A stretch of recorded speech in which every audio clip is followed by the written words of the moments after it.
Metode waterfall atau metode air terjun merupakan salah satu siklus hidup klasik atau classic life cycle pada pengembangan perangkat lunak atau software. Nah, metode ini menggambarkan pendekatan yang cukup sistematis dan juga berurutan pada pengembangan software.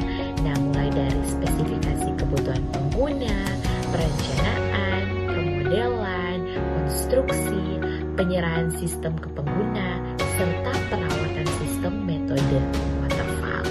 Nah, metode ini merupakan pengembangan perangkat lunak tertua sebab sifatnya sangat natural.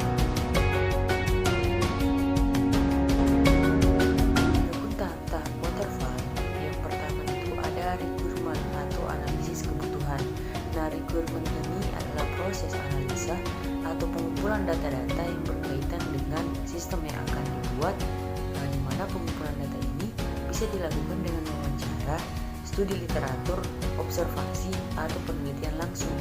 Nah, dalam fase ini, tim analisis akan menggali informasi sebanyak-banyaknya dari klien ataupun user tentang software apa saja yang mereka inginkan beserta dengan kebutuhan sistem. Nah, sehingga di sini nanti akan menghasilkan dokumen bernama spesifikasi kebutuhan user.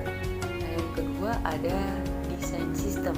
Nah, proses ini akan berfokus pada pembangunan struktur data, arsitektur perangkat lunak, perancangan interface, perancangan fungsi internal dan eksternal, serta detail dari setiap algoritma profesional atau prosedural. Nah, di sini tahapan desain ini akan menghasilkan dokumen bernama software requirement yang mana nantinya menjadi landasan para programmer dalam membuat kode-kode aplikasi. Kemudian yang ketiga ada implementasi atau pengerjaan. Nah, tahap ini adalah tahap pembuatan aplikasi oleh para programmer dengan menggunakan kode-kode bahasa pemrograman tertentu. Nah, proses penulisannya pun menggunakan sim kode atau coding, di mana aplikasi ini mengacu kepada dokumen-dokumen yang telah dibuat sebelumnya. Dalam dokumen tersebut biasanya terdapat pemecahan modul-modul sistem sehingga pengerjaan aplikasi dapat dilakukan oleh beberapa programmer sekaligus tanpa mengganggu sistem lain secara keseluruhan. Selanjutnya yang keempat itu ada verification atau verifikasi. Nah, tahapan verifikasi ini meliputi pengintegrasian sistem dan juga melakukan testing terhadap aplikasi yang telah dibuat.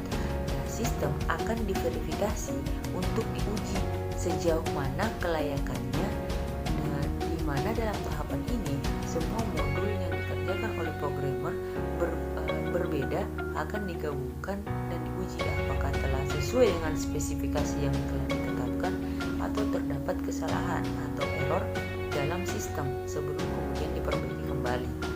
Dan yang terakhir adalah maintenance atau pemeliharaan.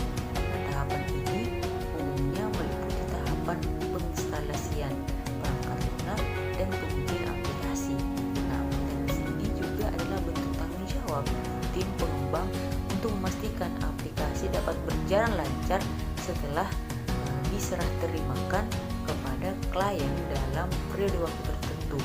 Nah, dalam definisi yang lebih luas, maintenance ini adalah proses memperbaiki aplikasi dari setiap error ataupun bug, celah keamanan, dan peningkatan kerja aplikasi, mematikan aplikasi, dan memastikan aplikasi dapat berjalan pada ruang lingkup baru dan juga penambahan modul-modul baru untuk pengembangan aplikasi.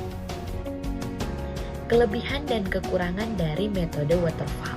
Nah, kelebihannya itu yang pertama, memiliki proses yang urut mulai dari analisa hingga support.